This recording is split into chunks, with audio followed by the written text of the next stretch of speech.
Every day, millions of people walk past those who desperately need help. Jonathan Roumie was no different, until he met Frank at 11:30 p.m. outside a gas station in LA. The homeless Vietnam veteran was dying from alcoholism, ready to give up on life completely. But their 3-hour conversation wouldn't just save Frank's life, it would teach the man who plays Jesus what true faith really looks like. The Shell station on Sunset Boulevard was almost empty when Jonathan pulled up to Pump 3. He'd been driving for hours after wrapping a particularly emotional scene for The Chosen's 5th season, where Jesus comforts a grieving father who had lost his son to illness. The scene had drained him more than usual, leaving him questioning whether his portrayal of Christ truly meant anything beyond mere entertainment. The irony wasn't lost on him now, as he would soon discover what real ministry actually looked like. As he stepped out of his car, the October night air carried the familiar scent of gasoline mixed with something else that made him pause. Something that spoke of desperation and human decay. Behind the pumps, barely visible in the shadow cast by the overhead fluorescent lights, a figure was hunched against the cold concrete wall. Most people would have looked away, hurried through their transaction, and driven off into the safety of their comfortable suburban lives. Jonathan almost did exactly that. The man appeared to be in his late 60s, wearing a tattered military jacket that had clearly seen better decades. The fabric was faded to an indeterminate color between green and brown, with patches that suggested it had once displayed rank and unit insignia. His gray beard was unkempt and stained, his face weathered by years of exposure to harsh elements and something much deeper, something that spoke of battles fought long after the official war had ended. A half-empty bottle of cheap whiskey sat beside him like a faithful companion, and his eyes stared into a distance that seemed to stretch back 40 years into memories that refused to fade. Something about that military jacket stopped Jonathan mid-step toward his car. His grandfather had been a World War II veteran, though he'd rarely spoken about his service in the Pacific Theater. There was always something in his grandfather's eyes during certain quiet moments, usually around Memorial Day or when military documentaries played on television. A haunted quality that Jonathan had never fully understood as a child, but which he now recognized in the stranger's vacant stare. Jonathan finished pumping his gas, the numbers on the display climbing higher as he stood, lost in thought. The smart thing would have been to get back in his car, lock the doors, and drive away to his safe apartment in the Hollywood Hills. But something deeper than social conditioning was at work here, something that felt like divine appointment rather than random encounter. Instead of retreating to safety, Jonathan found himself walking toward the man. Each step felt heavier than the last, not from reluctance, but from the increasing weight of recognition that this wasn't just a chance meeting between strangers. This was one of those moments that divide life into before and after, though he couldn't have articulated that premonition at the time. The veteran looked up as Jonathan approached, his eyes struggling to focus through the haze of alcohol and exhaustion.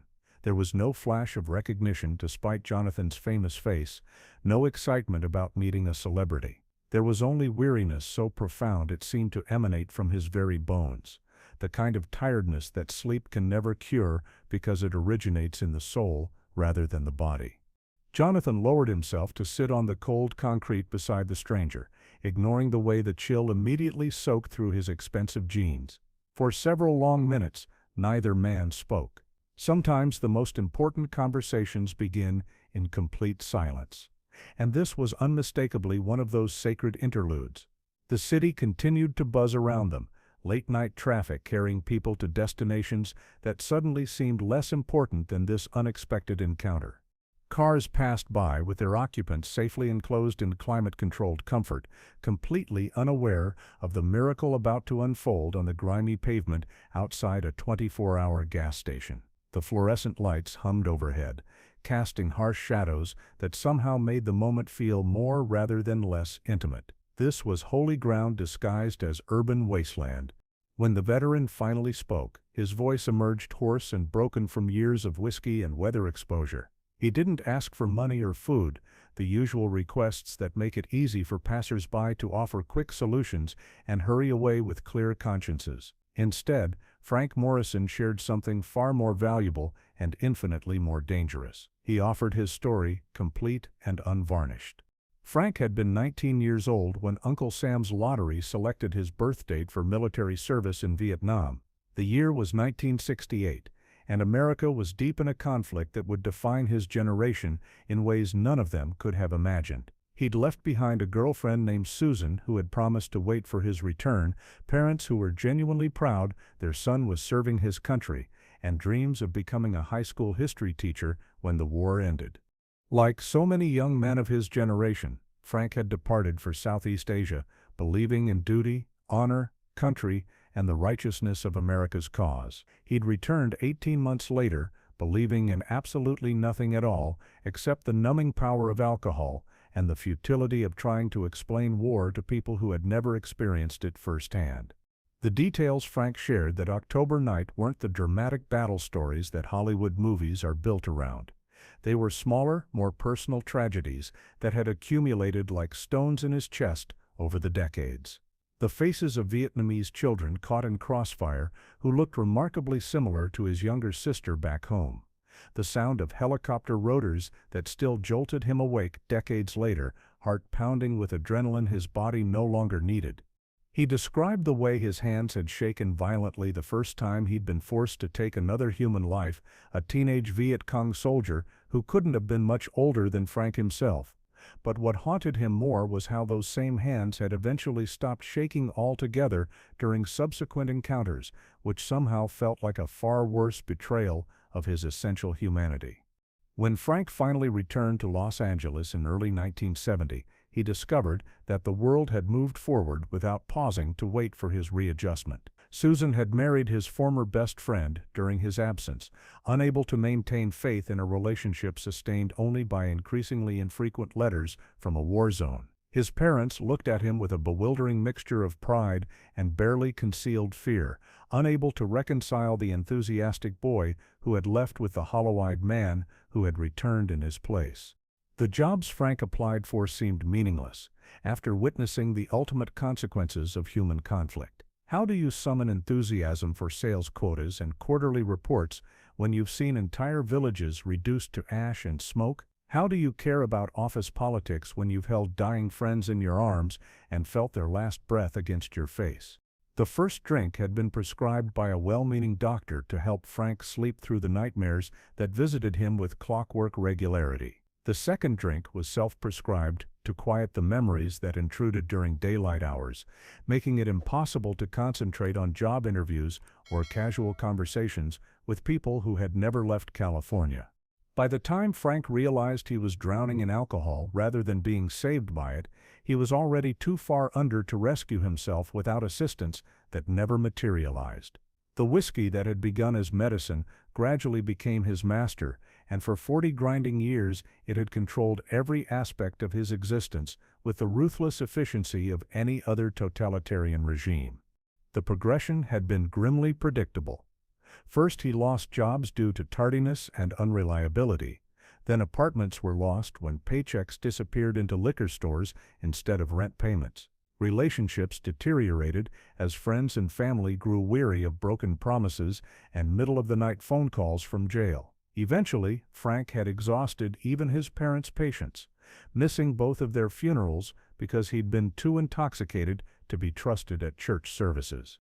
The man who had once been willing to sacrifice his life for his country's ideals had gradually become someone his country preferred to ignore entirely. Frank had joined the invisible army of homeless veterans who haunt American cities like living ghosts of conflicts most civilians would rather forget. For decades, he had been a walking reminder of the true cost of war, which made him fundamentally unwelcome in polite society's carefully maintained illusions. But here's what made this particular night different from the thousands of previous nights Frank had spent sharing fragments of his story with bottles, shadows, and the occasional social worker. Jonathan Roumie listened with complete attention, not with the polite, distracted sympathy most people offered homeless veterans, complete with sympathetic nods and quick glances at their phones to check the time. Jonathan listened with the same intensity he brought to studying Scripture for his role as Jesus, as if Frank's words contained theological truths that could fundamentally alter his understanding of faith, suffering, and redemption. His questions weren't designed to hurry the conversation toward conclusion, but to invite deeper revelation of Frank's interior experience during 4 decades of spiritual wilderness. As Frank continued speaking, Jonathan began to recognize something that had eluded him throughout his years portraying Christ on television. The broken man beside him wasn't simply sharing a tragic story of loss and addiction for sympathy or spare change. Frank was unconsciously offering a masterclass in what it actually means to carry unbearable psychological and spiritual pain while still choosing to remain alive and searching for meaning. Every morning Frank opened his eyes and decided to continue breathing represented an act of faith, even if he couldn't recognize it as such. Every day he resisted the permanent solution to temporary problems, demonstrated hope that most church-going people never had to access. His persistence in seeking human connection, despite decades of rejection, revealed a belief in love's possibility that would humble theologians. The conversation took an unexpected turn when Frank looked directly at Jonathan with startling clarity and asked a question that cut straight through every theological discussion the actor had ever encountered. Frank wanted to know where exactly God had been positioned when he was 19 years old and terrified in a jungle 12,000 miles from home, watching friends die for reasons that became murkier with each passing year. He wanted to understand why some people apparently get to live comfortable, sheltered lives while others are seemingly chosen by divine lottery to bear witness to humanity's darkest capabilities. Why do some children grow up in suburban safety while others are born into war zones? Why do some veterans return home to parades and successful careers while others spend decades wandering in psychological deserts? These weren't rhetorical questions posed for dramatic effect or philosophical entertainment. Frank genuinely needed answers, and something in his voice suggested that Jonathan's response might well determine whether he chose to witness another sunrise or finally surrender to the darkness that had been courting him for 4 decades. This was the precise moment Jonathan realized that all his preparation for playing Jesus, all the extensive research and spiritual direction and careful character development had been unconsciously leading to this encounter on a gas station floor in downtown Los Angeles. Not the carefully lit sets and catered meals and choreographed scenes that comprised his professional life, but this raw, unfiltered human moment where faith either proves itself capable of sustaining real suffering or reveals its fundamental limitations. Jonathan didn't offer easy answers or religious platitudes that would have insulted Frank's intelligence and life experience. Instead, he began sharing his own ongoing struggles with faith, his persistent questions about suffering's purpose, and his growing understanding that perhaps the point of spiritual seeking wasn't to accumulate satisfying answers to impossible questions. Maybe the real point was learning to sit with people in their darkest pain and refusing to abandon them to face it alone. Maybe faith wasn't about having theological certainty, but about maintaining connection with hope even when hope seemed like the cruelest joke the universe could play on conscious beings. Jonathan talked about the psychological weight of portraying Jesus, how the role had made him more acutely aware of his own spiritual shortcomings rather than more confident in his religious understanding. He described the letters he regularly received from chosen viewers who found genuine hope and healing through his performance, and how those testimonies simultaneously humbled and terrified him. The letters humbled him because he often felt like a fraud offering hope he wasn't entirely certain he possessed himself. They terrified him because he understood the awesome responsibility of representing Christ to people who desperately needed to encounter divine love but had been damaged by religious institutions or personal tragedies that made traditional faith difficult to access. What gradually emerged from their extended conversation wasn't a dramatic conversion moment or miraculous healing that would make for inspiring television drama. Instead, something more subtle and perhaps more genuinely powerful began developing. Frank started perceiving his story through a different interpretive lens, one that revealed meaning and purpose he had been unable to recognize during decades of self-condemnation. Rather than viewing his life as an unmitigated narrative of failure and wasted potential, Frank began understanding his survival as testimony to human resilience under impossible circumstances. Every single day he had chosen continued existence over permanent escape represented a victory against odds that would have defeated people with far more advantages and support systems. Jonathan helped Frank recognize that his pain hadn't been meaningless suffering inflicted by an indifferent universe.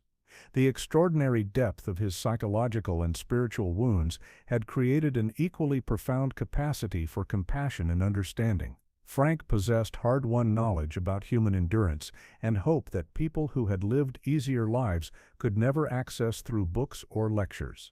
His brokenness wasn't a malfunction in God's grand design requiring immediate repair. It was actually a feature of that design, creating space for grace to enter the world in ways that wholeness and success never could. Frank's willingness to continue seeking connection despite repeated rejection revealed something essential about divine love's persistence in the face of apparent abandonment.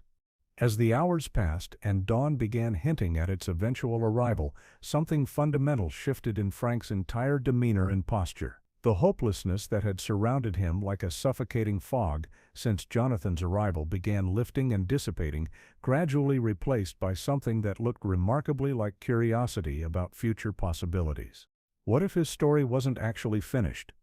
What if the 40 years of wandering in his personal wilderness had been preparing him for meaningful work he couldn't yet imagine? What if his suffering could somehow be transformed into a resource for helping other wounded veterans navigate their own journeys through darkness toward whatever healing might be possible? Jonathan was careful not to make promises about easy solutions or rapid transformation. Alcohol addiction is a cunning and powerful adversary that isn't conquered through a single profound conversation, regardless of how spiritually meaningful that encounter might be.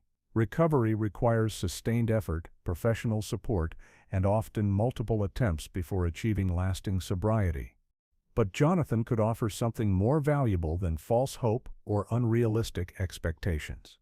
He offered authentic human connection and the revolutionary promise that Frank's life possessed inherent value that transcended his mistakes, addictions, and decades of apparent failure. For the first time in years, Frank felt genuinely seen and heard by another person who didn't immediately try to fix him, judge him, or hurry past him toward more pleasant company. When dawn finally began painting the eastern sky with soft pastels, both men had been fundamentally altered by their unlikely encounter. Frank had remembered what it felt like to possess value beyond his next drink or temporary shelter. Jonathan had learned what it actually means to encounter Christ in the least expected places, embodied by people who bear no resemblance whatsoever to traditional religious imagery or conventional notions of holiness. Frank Morrison made a decision that surprised both of them equally. He wanted to attempt sobriety again, despite multiple previous failures and the statistical improbability of success at his age after decades of heavy drinking. Not because Jonathan had somehow convinced him recovery would be easy or pleasant, but because their conversation had reminded him that his life story still contained unwritten chapters worth the effort required to access them. The story of Frank Morrison wasn't finished yet, and that realization felt like the first genuine miracle he had experienced since returning from Southeast Asia 40 years earlier. Someone had listened to his complete story without flinching or offering premature solutions, and had somehow found it valuable enough to invest hope in its continuation.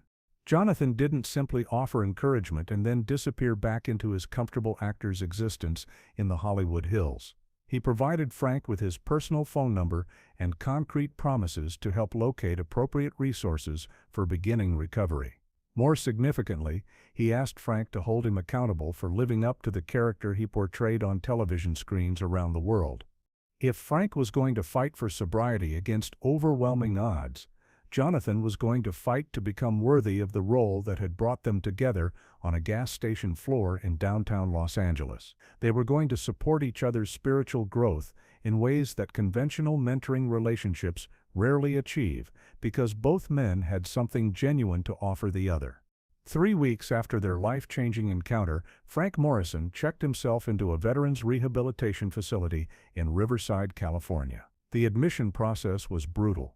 forcing him to confront decades of carefully buried trauma without the familiar numbing protection that alcohol had provided since his early 20s. Every suppressed memory, every moment of shame, every loss and disappointment he had avoided processing came flooding back with overwhelming intensity. But whenever Frank felt tempted to abandon treatment and return to the familiar comfort of liquid oblivion, he remembered that someone was counting on him to continue fighting. Someone had invested time and attention in his story and found it valuable enough to believe in its possible redemption. That knowledge became the foundation supporting his determination during the darkest moments of withdrawal and psychological excavation. Jonathan visited Frank twice during his 90-day inpatient treatment program, making the hour-long drive to Riverside despite his demanding filming schedule. They didn't spend those visits discussing theology or the ultimate meaning of suffering or abstract questions about faith's nature. Instead, they talked about baseball statistics and classic movies, and Frank's vivid memories of Los Angeles before freeways fundamentally altered the city's character and personality.